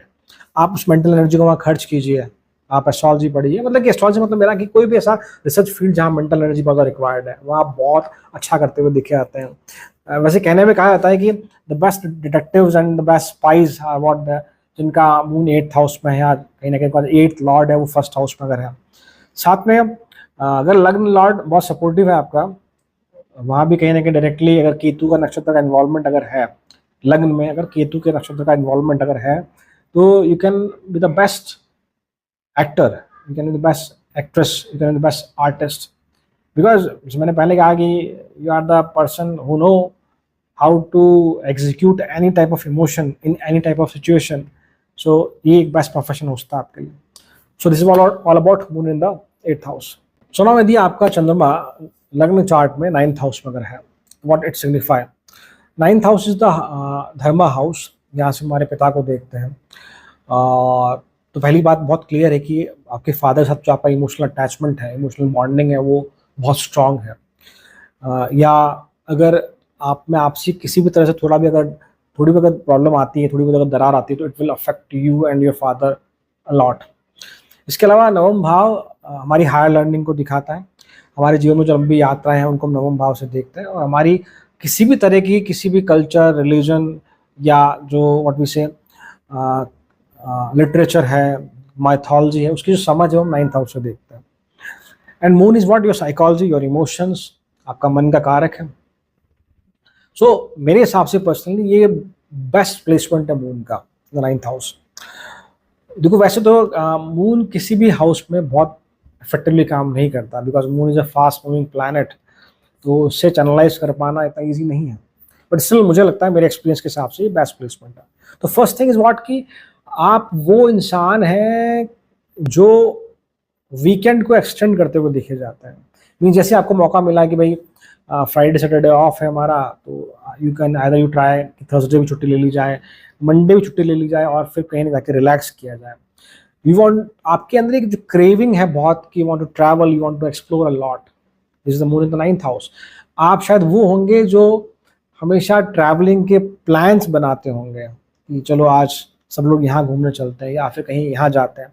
तो यहाँ ट्रैवलिंग सिर्फ ये नहीं है जगह को घूमना, यहाँ ट्रैवलिंग का मतलब आपके लिए ये है कि to know about that particular place, उसकी हिस्ट्री, उसकी मैथोलॉजी, और जो जो वहाँ स्कल्पचर आर्ट है उसके बारे में जानना, उसके बारे में समझना। मान लीजिए अगर सपोज कीजिए आप गुजरात से हैं, अगर आप नॉर्थ ईस्ट में अगर आप जाते हैं घूमने, तो यू आर दैट पर्सन की जो वहाँ का लोकल फूड क्या है, वहाँ की लोकल लैंग्वेज क्या है, वहाँ लोगों का बिहेवियर कैसा, लोग ह्यूमन साइकोलॉजी कैसी है उनकी, आप उसको जानने की कोशिश करते हैं। फिर आप बाद में जो पहाड़ है एंड ऑल उसको एक्सप्लोर करते हैं। This is the moon in the 9th house. इसके अलावा यू ऑलवेज वांट कि आप अलग अलग, जब मैंने कहा कि अलग अलग चीज़ों को सीखना, अलग अलग कल्चर को जानना, अलग अलग लैंग्वेजेस को सीखने, इसकी हमेशा कोशिश रहती है। इसके अलावा एक बहुत जो बड़ा मैंने चीज़ एक्सपीरियंस की, व्हाट इज़ लाइफ, ये हमेशा आपके दिमाग में रहता है कि जीवन क्या है उसे समझना, सही मायने में जीवन को कैसे जिया जाता है। ऐसा नहीं कि सिर्फ आप पैदा हुए और चल गए, वो नहीं। अगर आप चाहते हैं कि यू वांट कि अगर आपका जन्म हुआ है, आपको ये अगर मनुष्य रूप मिला है, तो कुछ ना कुछ करके जाना है हमें। और दूसरी बात कि आप खुश नहीं है उस चीज़ में कि हमेशा डेली रूटीन जॉब रहे 9 to 5 ऐसा कुछ, या हमेशा डेली एक ही तरह का काम करना पड़े। No, you are not happy with that. You want to explore. एक तो होता है कि हम फिजिकली चीज़ों को एक्सप्लोर करते हैं, आप है कि आपका मन, आपकी आत्मा, आपकी चेतना है, आप उन सबको साथ लेकर जाते हैं चीज़ों को एक्सप्लोर करने के लिए। This is what travelling for you. The next is what कि आप इसके अलावा ये भी मानते हैं कि एक तो एक ह्यूमन इंटरेक्शन जो है उसमें आप बहुत बिलीव करते हैं कि लोगों से मिलना, उनको समझना, उनके बारे में जानना, उनके कल्चर के बारे में जानना, वो कैसे बोल रहा है, वो कैसे चीज़ों को इंटरप्रेट कर रहा है। तो ह्यूमन साइकोलॉजी वाला पार्ट जो है उसको आप समझने की कोशिश करते हैं। एंड यू बिलीव कि जितना ज़्यादा इंसान ट्रैवल करता है, जितना ज़्यादा लोगों से मिलता है, उसका एक्सपीरियंस उतना ही ज़्यादा बढ़ता है लाइफ को लेकर। This is what moon in the 9th house. इसके अलावा जो लॉजिकल पार्ट है, जो रीजनिंग पार्ट है, वो बहुत स्ट्रांगली डोमिनेंट है यहाँ पर। You are not a blind follower, जैसे कि मैंने पहले भी कहा 8th हाउस के लिए भी और 1st हाउस के लिए भी। You are not a blind follower कि जो किसी भी चीज़ को इजीली एक्सेप्ट कर ले, मान ले, नहीं है। किसी भी धर्म को इजीली एक्सेप्ट कर ले, उसको मान ले, ऐसा नहीं। आप जो भी हमारे सराउंडिंग में जो कुरीतियाँ हैं या जो भी इस तरह की चीज़ें हैं कि जहाँ लोगों को बेवकूफ़ बनाया जा रहा है, उसके अगेंस्ट आप एक तो आवाज़ उठाते हैं, वहाँ अपना आप लॉजिक यूज़ करते हैं, अपना ब्रेन यूज़ करते हैं। आप हर किसी को बेवजह से इजीली से फॉलो नहीं करते हैं। अंधभक्त जिसको हम लोग कहते हैं ना, ब्लाइंड फॉलोवर, आप और उस टाइप के नहीं है। आप अगर किसी भी चीज़ को मानते हैं, किसी भी चीज़ की वर्शिप भी करते हैं, किसी को फॉलो भी करते हैं, आप उसका पूरा बैकग्राउंड वेरिफिकेशन करते हैं कि हाँ ये इंसान कैसा है, कैसा नहीं है, इस तरह से कुछ आप कह सकते हैं। This is what moon in the 9th house. अगर मैं एक मूवी कैरेक्टर से कोरिलेट करूँ, तो एक मूवी है डियर जिंदगी, शाहरुख खान एंड आलिया भट्ट उसमें है। तो जो आलिया भट्ट का जो रोल है उस मूवी में, या जो दिखाया गया है कि वो कहीं ना कहीं जो लाइफ का जो सही मीनिंग है उसे ढूंढ रही है, जो इमोशनल विजडम है उसके तलाश में है, ये कहीं ना कहीं कोरिलेट करता है moon in the 9th house. तो आप शायद उस प्रकार के हो सकते हैं। This is what all about moon in the 9th house. सुनाओ, यदि आपके लग्न चार्ट में चंद्रमा दशम भाव में है, 10th हाउस में है, तो व्हाट इट सिग्निफाई। पहली बात तो ये एक अच्छा प्लेसमेंट नहीं है अनडाउटेडली। यहाँ बहुत इंपॉर्टेंट हो जाता है कि चंद्रमा के साथ आकर कोई ना कोई ग्रह कंजंक्ट जरूर हो। तो आगे बात करेंगे क्यों इसकी। इवन अगर यहाँ राहु भी है तो वो भी फेवरेबल ही है। इवन यहाँ सन है, मार्स है, तो कोई ग्रह अगर यहाँ है तो वो डेफिनेटली आपके करियर को लेकर तो फेवरेबल है। मैं बाकी चीज़ों की बात नहीं कर रहा फिलहाल। Because remember 10th house is what कि हमारा कर्म स्थान है, हमारी पब्लिक रेपुटेशन, हमारी सोसाइटी में जो इमेज है वो 10th हाउस है आपका। चंद्रमा यहाँ पर जीरो डायरेक्शनल स्ट्रेंथ में है, जो दिग्बल है चंद्रमा का यहाँ जीरो है, और ठीक इसके सामने फोर्थ हाउस में जो है चंद्रमा कंफर्टेबल है, उसकी मैक्सिमम डायरेक्शनल स्ट्रेंथ है, मैक्सिमम दिग्बल है उसका। दैट्स व्हाई ये प्रॉब्लमेटिक है, बिकॉज मून इज द कारका ऑफ योर इमोशन, योर मन, योर साइकोलॉजी। तो आपका जो इमोशनल साइड है वो सारा करियर वाले हाउस में आके रुक गया है, तो बहुत सारी दिक्कतें हैं यहाँ पर। पहली बात, एक और चीज, दिक्कतें बहुत ज्यादा तब है जब ये आपका सिक्स्थ लॉर्ड है, यही आपका अगर एट्थ लॉर्ड है तो बहुत ज्यादा प्रॉब्लमेटिक है ये। दिक्कत क्यों है? क्योंकि जैसे मैंने कहा कि आपका इमोशनल साइड आपके करियर हाउस में आके लिंक हो चुका है, तो आप उस प्रकार के हैं जो जिन्हें हमेशा पूरी जिंदगी इस चीज की खोज रहती है, इस चीज की तलाश रहती है, that is what respect and appreciation. आप उस प्रकार के हैं जिनसे अगर कोई आपका बॉस या कोई कोलीग प्रेम से बात करके कोई काम बोले ना कि ये कर दो, तो आप कर देंगे फ्री में भी वो काम। आपके लिए ठीक है, मैटर करता है कि financial security is very important, पैसा बहुत ज़रूरी है, अगर काम करें तो उसका पैसा मिलना चाहिए, बट आपके लिए उससे ज़्यादा ज़रूरी है कि अगर कोई काम को अप्रिशिएट कर दे, आकर ये कहते हैं कि आपने बहुत अच्छा काम किया है, तो उससे बड़ा कुछ नहीं है आपके लिए। बिकॉज रिमेंबर, आप उस प्रकार के इंसान हैं जो कर्म को पूरे इमोशनल तरीके से करते हैं, उस पर जी जान डाल के पूरी मेहनत के साथ, पूरी ईमानदारी के साथ अपने काम को करने की कोशिश करते हैं, बट उसके हिसाब से आपको पेमेंट, सैलरी वो नहीं मिल पाती। बिकॉज जैसा मैंने कहा कि यहाँ नेशनल स्ट्रेंथ जीरो है, तो ये मून एक ही तरीके से बेस्ट काम करता है अगर आप किसी भी तरह से किसी आर्टिस्टिक फील्ड में है, किसी क्रिएटिव फील्ड में है, या यदि आपका फिफ्थ हाउस स्ट्रांग है, आपका कोई भी क्रिएटिविटी है, कोई भी टैलेंट है, कोई भी आपकी व्हाट वी से हॉबी है, या कुछ भी ऐसा क्राफ्ट है आपके पास, painting and all, writing and all, कुछ भी ऐसा क्राफ्ट है, तो अगर आप उस पर अगर आप काम करते हैं तो that is what the best placement. Because आप जो आपकी हॉबी है, जो आपकी क्राफ्ट है, वही आप काम कर रहे हैं, तो आपका सारा मन उसमें लग रहा है, तो आपकी जो मेंटल एनर्जी सारी सारी वहाँ अक्यूमुलेट हो रही है, वहाँ सारी यूटिलाइज हो रही है। पर अगर आप कोई एक ऐसा, हाँ, साथ में टीचिंग, काउंसलिंग, ऐसे फील्ड में भी बहुत अच्छा काम करता है। पर इसके अलावा जैसे मान लीजिए आप किसी ऐसी फील्ड में हैं जहाँ का मन नहीं है, सिर्फ आप सैलरी के लिए काम कर रहे हैं, तो ये बहुत ही, आप कह लीजिए कि बहुत ही मतलब बहुत अच्छा प्लेसमेंट नहीं है इन शॉर्ट। चूंकि मून एक फास्ट मूविंग प्लैनेट है जो एक राशि में लगभग 2.5 से 3 दिन तक रुकता है, तो they are lot of career changes, multiple career change करते हैं कई बार। अगर मून अच्छी स्ट्रेंथ में, यहाँ पर मून अगर यहाँ मान लीजिए कि एक्सॉल्ट है, 10th लॉर्ड भी अगर फेवरेबल है, तो फिर आप फटाफट से एक कंपनी छोड़ के दूसरी कंपनी में जाते हैं, फटाफट से प्रमोशंस लेते हुए देख के जाते हैं। पर अगर डिग्निटी वाइज अगर मून सही नहीं है, अच्छी स्थिति में नहीं है, तो आपको शायद कहीं समय तक बेवजह किसी कंपनी में काम करना पड़ सकता है। कई बार आप स्थिति में आ जाते हैं कि आप इस जोन में चले जाते हैं कि ठीक है, अब जो मिल रहा है, जो कंपनी दे रही है, जो ऑर्गेनाइजेशन दे रहा है, वो ठीक है, कभी ना कभी तो हमारा अच्छा होगा, कभी ना कभी तो मुझे रिकॉग्नाइज किया जाएगा, मुझे अप्रिशिएट किया जाएगा। अगर आप इस अगर जोन में अगर आप हैं, तो ये सबसे ज़्यादा प्रॉब्लमेटिक है आपके लिए। बिकॉज अब मान के चलिए कोई भी बॉस आपका कभी भी सगा नहीं होता, इतना ईजी नहीं है आपके लिए।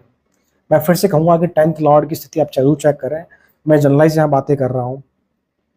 तो the best remedy here is what कि अगर आप सोच रहे हैं कि भाई मैं इस कंपनी में 5 साल हो गए, 6 साल हो गए, अब 10 साल हो गए, अब मुझे कोई रिकग्नाइज करेगा, अप्रिशिएट करेगा, तो नहीं, आप किसी कंपनी में बहुत ज़्यादा समय तक स्टिक ना रहें। जहाँ आपको बेटर अपॉर्चुनिटी मिले आप फटाफट से वहाँ जाएं। This is the best remedy. एक ऑर्गेनाइजेशन में बहुत ज़्यादा समय ना दें, एक चीज़ तो ये। Second remedy, always work when the moon is not in the good dignity, तो आप अपने आप को हाइड्रेट रखें, द बेस्ट थिंग इज। और मैंने कहा कि जो आपका पसंद का प्रोफेशन है वो, इसके अलावा टीचिंग, डिज़ाइनिंग, हीलिंग प्रोफेशन अगर है, तो वहाँ बहुत अच्छे से काम करते हुए देखे आ सकता है। बिकॉज रिमेंबर, फिर से कहूँगा कि आपके लिए जो इमोशनल सेटिस्फेक्शन है करियर में, वो बहुत इंपॉर्टेंट है। और फिर से कि 10th house is what, 7th से 10th है ये, और ऑब्वियसली 7th से 10th और 10th से मतलब दशम भाव और 7th हाउस में जो रिलेशन है वो 10th to 10th है। तो ये दिखाता है कि आपकी मैरिज लाइफ और आपका करियर दोनों डायरेक्टली पैरेलल चलते हैं। अगर आपकी मैरिज लाइफ बहुत अच्छी है तभी आपका करियर बहुत अच्छा होगा, या आपका करियर अगर बहुत अच्छा है तो आपकी मैरिज लाइफ बहुत अच्छी होगी। इसके अलावा रेमेडी के तौर पे अगर आप उस उम्र में हैं जब आप करियर चूज़ करने वाले हैं, किसी पर्टिकुलर फील्ड में जाने वाले हैं, तो आप उसी फील्ड में जाएँ जहाँ आप खुद को इमोशनली कनेक्ट कर पाते हैं, आप वही काम करें। बिकॉज़ एक तो मून और एक केतु हमारे बर्थ चार्ट में जहाँ भी बैठे हैं, उनके रिजल्ट हम कभी भी इग्नोर नहीं कर सकते। उनकी जो प्रेजेंस है हाउस में, आप उसको इग्नोर नहीं कर सकते। तो अगर आप बहुत समय तक ऐसा काम करेंगे जिसमें आपका मन नहीं है, तो आप एक टाइम के बाद जाके इमोशनली ड्रेन हो जाएंगे पूरी तरह से। So the best example what कि एक्चुअली इसको ऐसा थोड़ा सा भी समझिए, जैसे मैंने पहले भी कहा कि आप अपने काम में जो है इमोशनल सेटिस्फेक्शन ढूंढते हैं। खुश हैं, सैलरी भले ही कम है, तब भी आप बहुत अच्छा करते हैं। और दूसरी बात कि एक एग्जांपल के तौर पे कि एक एक्टर जो होता है ना, वो हमेशा स्टेज पे बहुत खुश होता है, अपने वर्क प्लेस पे बहुत खुश होता है। जैसे ही वो वापस बैक स्टेज जाता है, वो जो खुशी उसकी आपस में चली जाती है। This is the moon in the 10th house. इसके अलावा अगर मैं एक मूवी कैरेक्टर से कोरिलेट करूँ, अगर आपने मूवी देखी होगी शाहरुख खान की स्वदेश, आई थिंक वहाँ नेम शायद कैरेक्टर का मोहन भार्गव शायद उनका नाम है।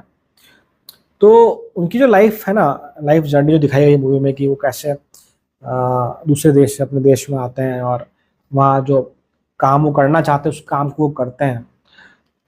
अब दोनों चीज़ें यहाँ पर है, पैट्रियोटिज्म भी है और साथ में उनकी मन की खुशी, मन की शांति जो दिखाई गई है, that is moon the 10th। सो इन चीज़ों का आप ध्यान रखें, तभी आप करियर में बहुत अच्छे से कर पाएंगे, because this is not that much good position for the moon in 10th house. So now यदि आपके लग्न चार्ट में चंद्रमा यदि 11वें भाव में है, 11th हाउस में है, तो what it signify? 11th house is the house of wishes. हमारी जो इच्छाएं वो 11वां भाव है। इनकमिंग गेन 11th हाउस से देखते हैं। हमारे एल्डर सिबलिंग्स या सोसाइटी में जो भी लोग हमसे बड़े हैं, जो हमें सपोर्ट करते हैं, हमें गाइड करते हैं, वो आपके 11th हाउस है। आपका फ्रेंड सर्कल आपका 11th हाउस है, और आपकी जो डीपेस्ट डिजायर वो हम 11th हाउस से देखते हैं। मून एक साइकोलॉजी को दिखाता है, हमारे मन को रिप्रेजेंट करता है। मून एक स्लो मूविंग प्लैनेट है, सॉरी फास्ट मूविंग प्लैनेट है, जो एक राशि में लगभग 2.5 से 3 दिन तक रहता है। तो व्हाट इट सिग्निफाई? पहली बात तो कि ये कि हमारी जो हॉबीज हैं वो बदलता रहता है। कभी हमें म्यूजिक पसंद था, कभी हमें क्रिकेट पसंद है, या कुछ और इस तरह से हो सकता है हमारे साथ। इसके अलावा कि फूड हैबिट्स हमारी इरेगुलर होती, कभी हमें बहुत ज़्यादा मतलब कि कहने का मतलब कभी आपको एक पर्टिकुलर स्टेट के फूड पसंद है, कभी यू लाइक चाइनीज़, कभी you like Thai and all. वो भी आपकी फूड हैबिट्स और आपके सब बदलते रहते हैं। इसके अलावा जब आप उम्र में बहुत छोटे हैं, जब आप स्कूल कॉलेज में अगर आप हैं, स्कूल में स्पेशली, तो आपका लाइफ का जो टारगेट होता है ना, एम, कि मुझे ये बनना है, ये बनना है, वो हर साल बदलता है। This is moon in the 11th house. इसके अलावा ये दशम भाव से दूसरा है। हमारे करियर का कितना पोटेंशियल है, सॉरी हमारा पोटेंशियल कितना है किसी पर्टिकुलर फील्ड में पैसे को अर्न करने को लेकर, वो हम यहाँ से देखते हैं। दैट इज दशम से दूसरा भाव। तो मून चूंकि एक फ्लक्चुएटिंग प्लैनेट है, बहुत फास्ट मूविंग प्लैनेट है, तो हमारा जो अर्निंग कैपेसिटी है, या जो हमारी जो कह लीजिए आप सैलरी कह लीजिए, या जो भी आप कमाते हैं वो कह लीजिए, वो फ्लक्चुएट करता है। कि किसी 2 साल तो बहुत ज़्यादा पैसा आपने कमाया, फिर 1 साल तक बहुत कम कमाया, फिर 5 साल बहुत ज़्यादा कमाया, फिर कम, ऐसा कुछ। इसके अलावा 11th हाउस को सैटर्न के साथ साथ राहु भी रूल करते हैं। So you have very higher imagination, you are tech friendly. आप राहु के डोमेन में है तो टेक्नोलॉजी में आपको बहुत इंटरेस्ट होता है। अगर आप किसी आईटी फील्ड में हैं, ऐसे किसी फील्ड में है, तो आप बहुत अच्छा पैसा कमा सकते हैं, या वहाँ आप सर्विस करते हुए देखे जाते हैं, आप ये कह सकते हैं। इसके अलावा हम बात करते हैं हमारे फ्रेंड सर्कल की। तो पहली बात तो जीवन में अलग अलग समय पे बहुत सारे फ्रेंड्स बनते हैं हमारे। कई बार ऐसा होता है कि फ्रेंड्स को जीवन में इंसान आया और 4 साल फ्रेंड रहा, फिर वो गायब हो गया। कोई 2 साल रहा, फिर वो गायब हो गया। बट हाँ, उनके साथ हमारा रिलेशनशिप जो हेल्दी रहता है। बट बहुत लंबे समय तक कोई फ्रेंड का टिक जाना ये आसान नहीं है। दूसरी बात, आपके फ्रेंड्स की आपको लेकर बहुत सारी इमोशनल एक्सपेक्टेशन हो सकती है। इसके अलावा एक जो 11th हाउस इज द कालपुरुष कुंडली में कुंभ राशि पड़ती है वहां पर, तो जो ग्लोबलाइजेशन है, जो ग्लोबल पार्ट है वो 11th हाउस से देखते हैं। जो कुछ भी बड़ा है, जो ग्लोबल लेवल पर है, चाहे हमारी फीलिंग है, हमारे इमोशंस है, वो 11th हाउस से देखते हैं। जो ह्यूमैनिटी है वो 11th हाउस से देखते हैं। तो डेफिनेटली आपका नेचर ऐसा है कि आप चाहते हैं जीवन में लोगों की मदद करना, खासकर एल्डर्स की कह लीजिए आप, और जो होता है ना कि डॉग लविंग या जो पेट लविंग या जो रेस्क्यू करते हैं जानवरों को, उस तरह का आपके अंदर एक फील हो सकता है, आप ये कह सकते हैं। You are best in team working. इसके अलावा जैसे मैं फ्रेंड्स की बात कर रहा था, फ्रेंड्स आपके लिए बिल्कुल परिवार की तरह होते हैं। अगर आपको कोई फ्रेंड मान लेता है एक बार, अगर वो अपना बेस्ट दे रहा, देन आप उसके लिए कुछ भी करते हुए दिख के आते हैं। बिकॉज रिमेंबर, ये एक ऐसा प्लेसमेंट है जब आप चाहते हैं कि आप क्लबिंग के लिए जाएं, फ्रेंड के साथ घूमने जाएं। क्लबिंग से मतलब मेरा है कि फ्रेंड के साथ हैंग आउट करना, साथ घूमना, वो आपको बिल्कुल रिचार्ज कर देता है। जो ये जो एनर्जी है कि जिसे आपको फ्रेंड्स मिलते हैं, सर्कल आपका मिलता है, आप उनमें बैठते हैं, तो बिल्कुल आप रिचार्ज होकर वापस आते हैं। बट चूंकि मून यहाँ एक स्लो मूविंग प्लैनेट है, तो कई बार अगर 11th लॉर्ड अगर बहुत सुंदर स्थिति में नहीं है, तो मान के चलिए वही दोस्त आपको बहुत जगह धोखा देते हुए देखे जाते हैं, पीठ पीछे आपकी बैक बाइटिंग करते हुए देखे जाते हैं, सामने आपके सामने बहुत अच्छा बनते हैं, बट पीछे आप देखेंगे तो वो कभी आपको सपोर्ट नहीं कर रहे हैं। इस तरह की स्थिति बनती हुई दिखी जाती है। एक और बात की, मून यहाँ अकेला अगर बैठा है तो it's not good for incoming gains, not that good for incoming gains. अगर ये कंजंक्ट है वीनस के साथ, जुपिटर के साथ, इवन राहु के साथ भी, तो करियर वाइज या व्हाट वी से इनकमिंग गेन के लिए बहुत अच्छा प्लेसमेंट है। तो जरूर चेक करें। और अगर जुपिटर का यहाँ एस्पेक्ट अगर है 11th हाउस पे, तो वो भी जुपिटर या सैटर्न का 11th हाउस पर एस्पेक्ट है, तो ये चीज़ बहुत श्योर हो जाती है कि लाइफ में जो मनी है वो बहुत रुक रुक के आती है, बहुत रुला रुला के हमें पैसे मिलते हैं। और कई बार ऐसी स्थिति बनती है कि हमारा, बिकॉज यहाँ बैठ के मून आपके 5th हाउस को देख रहे हैं, तो आपकी जो क्रिएटिविटी है उसको भी एनहांस करते हैं मून यहाँ पर। वहाँ पे आपका जो इमोशनल साइड है कि मैं इस काम को करना चाहता हूँ, इस क्राफ्ट को करना चाहता हूँ, उसको स्ट्रेंथन किया जाता है। बट आपकी जो स्किल है, आपकी जो क्राफ्ट है, उस हिसाब से पैसा मिलना वो इतना ईजी नहीं हो पाता। तो कई बार हम लोग जो लो पेइंग जॉब है उस तरफ में जीवन में आगे बढ़ना पड़ता है। This is what moon in the 11th house. So now, यदि आपके लग्न चार्ट में चंद्रमा यदि 12वें भाव में है, तो what it signify. 12th house is the house of isolation. इसके अलावा एक्सपेंशन का हाउस भी है, एक्सपेंस का हाउस भी है, और जो हमारी हायर इमेजिनेशन है वो हम 12th हाउस से देखते हैं। और हमारा जो इन्वेस्टमेंट वाला पार्ट है वो 12th हाउस से देखते हैं। हमारी नींद, हमारी जो हमारा बेड प्लेजर है, सैया सुख जिसे हम लोग कहते हैं, वो हम 12th हाउस से देखते हैं। हर तरह का इन्वेस्टमेंट 12th हाउस से देखते हैं। और मून जो है वो आपकी साइकोलॉजी है। मून आप कैसे सोचते हैं, आपके मन का कारक है। सो जब एक ऐसा इमोशनल प्लैनेट आपके 12th हाउस में बैठता है, व्हाट इट सिग्निफाई। तो बेसिकली कालपुरुष की कुंडली में 12th हाउस को पाइसेस रूल करता है, मीन राशि रूल करती है। उसका सिंबल है 2 फिशेस, अपोजिट साइड में उनका मुंह है। और मून भी खुद एक ऐसा प्लैनेट है जो बहुत फास्ट मूविंग प्लैनेट है, जो एक राशि में 2 से 3 दिन तक रुकता है। जब एक ऐसा प्लैनेट पाइसेस की एनर्जी में जाकर बैठता है, तो there is sort of confusion, because जो 2 मछलियां हैं पाइसेस को रिप्रेजेंट जो करती है, वो दिखाती है state of confusion as well as state of opportunity. आपके पास जीवन में हमेशा 2 रास्ते होते हैं कि लेफ्ट में जाना है, राइट में जाना है, पर वहाँ हमेशा कंफ्यूजन रहता है। अगर आप देखेंगे आपके जीवन में पहले जाकर, सपोज की आपकी उम्र 45 साल की, 50 साल की है, तो अब जाके देखिएगा 20 साल की उम्र में, 25 साल की उम्र में, जब आपको लाइफ में डिसीजन लेने पड़े हैं, तो आपके पास 2 रास्ते रहे होंगे, बट आपने कौन सा ग्रैब किया, उसकी वजह से आप कहाँ पहुंचे, उसको थोड़ा सा इवैल्यूएट करना। एक बात तो ये। दूसरी बात कि मून 12th हाउस में, तो आप उस प्रकार का कोई व्यक्तित्व है, because moon is your psychology, कि आप एक समुद्र की तरह हैं, एक ओशियन की तरह, जो बाहर से बहुत शांत दिखता है, पर उसके अंदर जो इमोशंस हैं, उसके अंदर जो डेप्थ है, जो इनसिक्योरिटीज हैं, वो सिर्फ आप ही समझ सकते हैं। बाहर से लोगों को लगेगा कि नहीं, he is very calm, but अंदर कितना अंतर्द्वंद चल रहा है, कितने विचार चल रहे हैं, विचारों में विचार चल रहे हैं, एक इंसेप्शन जैसी सिचुएशन अंदर है, वो शायद कोई और नहीं समझ सकता। क्योंकि अंदर से आप बहुत इंटेंस हैं, आप हर एक चीज को फील करते हैं, हर एक दुख को, हर एक खुशी को आप, जैसे कि आपको मैंने पहले कहा था कि 8th हाउस जब मून होता है तो हम हर तरह के दर्द को समझते हैं। तो यहाँ पर भी आप हर एक इमोशन को समझते हैं कि कोई आपको किस तरह से ट्रीट कर रहा है, कोई आपको कितना खुश रख रहा है, कोई आपको, लोगों की जो बातें हैं वो बहुत जल्दी आपको कहते हैं ना कि अफेक्ट करती है, इस तरह से आप कह सकते हैं। 12th हाउस की हमारे इमेजिनेशन का हाउस है। अगर यहाँ चंद्रमा के साथ राहु अगर कंजंक्ट है, जुपिटर यहाँ अगर कंजंक्ट है, तो वैसे अगर नहीं भी है तो आपकी you have a very higher imagination. अगर कंजंक्ट है और सही राशियों में प्लेसमेंट है स्पेशली राहु का, तो आप अपनी इमेजिनेशन की हेल्प से आप एक बड़ा बिजनेस क्रिएट कर सकते हैं।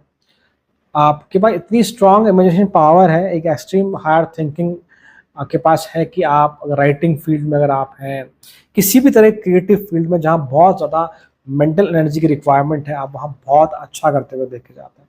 बट रिमेंबर कि बहुत लंबे समय तक किसी एक चीज़ में अपने आप को केंद्रित कर पाना, तो मान लीजिए आपने सोचा कि अब मैं इस प्रोफेशन में जाऊँगा या मैं ये वाला बिजनेस करूँगा, ऐसा कुछ भी, बहुत समय तक आप अपने आप को एक डायरेक्शन में अलाइन नहीं कर पाते। जैसे मैंने कहा कि जो पाइसेस की एनर्जी वो डोमिनेंट है, आप चीज़ों को इनिशिएट बहुत अच्छा करते हैं, बट उसे एग्जीक्यूशन जो है लास्ट तक ले जा पाना आपके लिए इतना ईजी नहीं है। आप उस प्रकार के जो है ना जिनका बहुत सारे आइडियाज़ है, बट साथ ही ये भी है कि जो डे ड्रीमिंग करते हैं ना, जो दिन में सपने देखते हैं, उस तरह के इंसान भी आप हैं। आपको आप ऐसे भी होते हैं कि अगर मान लो आप ऑफिस में हैं, आप फिजिकली वहाँ प्रेजेंट है बट आपका मन कहीं और है। वो प्लान बना रहा है कि मुझे वहाँ घूमने जाना है, वो प्लान बना रहा है कि मुझे घर जाके ये करना है, मुझे ये जिम्मेदारी निभानी है। इस तरह की सिचुएशन आपका होती हुई दिखाती है। आप उस तरह के नहीं है जो लोगों के किसी काम में जाके टांग अड़ाएं, किसी तरह से उनको परेशान करें। नो, आप बहुत सपोर्टिव हैं। अगर आपसे कोई मदद मांगता है, डेफिनेटली आपको सपोर्ट करते हुए देखे जाते हैं। जैसे मैंने पहले कहा कि बाहर से बहुत आप शांत दिखते हैं, बट अंदर बहुत सारा पेन है, बहुत सारे इमोशंस दबे हुए हैं। आप इजीली अपने इमोशंस कहीं एक्सप्रेस नहीं करते हैं, कई बार एक्सप्रेस कर भी नहीं पाते। अपना दुख जो है आप अपने तक रखते हैं, बट अगर आप खुश है तो आप वो खुशियाँ सभी में बांटते हैं, बट दुख है जो अपने तक रखते हैं। तो ये जो कॉम्बिनेशन है जुपिटर की एनर्जी का और मून की एनर्जी का, ये थोड़ा सा दूसरों के लिए बहुत अच्छा है। अगर आपका कोई लाइफ पार्टनर है, वो आपके बहुत खुश है, आप उसको अपना बेस्ट देने की कोशिश करते हैं, बट जब आप बात अपने खुद की आती है तो शायद आप बहुत ज़्यादा दब जाते हैं। एक और बात की, अगर मैं ये 10वें भाव से तीसरा हाउस है, 10th से 3rd है, तो अगर मैं करियर की यहाँ बात करूँ तो अगर आप किसी आर्टिस्टिक फील्ड में हैं, किसी क्रिएटिव फील्ड में अगर आप हैं, तो आप बहुत अच्छा करते हुए दिखे जाते हैं। साथ में अगर आपका 4th हाउस अगर सपोर्टिव है तो मान के चलिए कि आप फॉरेन सेटलमेंट के लिए एक अच्छा प्लेसमेंट है, आप बाहर जाके अच्छा कमा सकते हैं। बट फिर से बात वही है कि चूंकि 12 भाव हमारा एग्जिट हाउस है, आखिरी भाव है, तो at the end you want कि मैं कैसे न कैसे फ्री हो जाऊं चीज़ों से। एक जो है ना बेफिक्र की जो ज़िंदगी होती है, बहुत टेंशन नहीं लेना जीवन में, जो हमारा बचपन जो है, आप उसको कहने का वापस जीना चाहते हैं। जो अंदर इतना कुछ पेन है, इतना कुछ इमोशनल स्ट्रेस है, बट बाहर लोगों को नहीं दिखता, मैं नहीं दिखा पाता, एक्सप्रेस नहीं कर पाता। That is the moon in the 12th house. अगर मैं इसे एक मूवी से कोरिलेट करूं, अगर, तो आपने जो मूवी देखी है, आपने मूवी देखी होगी आई थिंक, रणबीर कपूर की मूवी है रॉक स्टार। उसमें उन्होंने कैरेक्टर प्ले किया जॉर्डन का, जो कि बेसिकली एक आर्टिस्ट है, आर्टिस्टिक कैरेक्टर है। तो उसकी लाइफ में जो इमोशनल ट्रॉमा जो है ना, वहाँ तो दिखता है, बाहर वो चीज़ों को एक्सप्रेस करता है, दिखाता है एग्रेशन की फॉर्म में एंड ऑल, बिकॉज वहाँ पर राहु जो 12th हाउस का, वो भी एक तरह का रिप्रेजेंट करता है कि अगर राहु और मून दोनों 12वें भाव में, तो वो एक कंप्लीट उसको रिप्रेजेंट करता है कि जॉर्डन कैरेक्टर है। बट अगर वही जो दुख है, जो एक्सप्रेशन है, एग्रेशन है, अगर बाहर ना निकले और उसके अंदर रह जाए, जॉर्डन के अंदर, he having a lot of creativity and all, that is the moon in the 12th house. So ये एक छोटा सा एनालिसिस था मेरा about moon in the 12th house. So I hope अगर ये आपको वीडियो ज़रा भी पसंद आया हो, then kindly do like, share, subscribe, and thank you so much. मिलते हैं नेक्स्ट वीडियो में। टिल देन, ओम नमः शिवाय।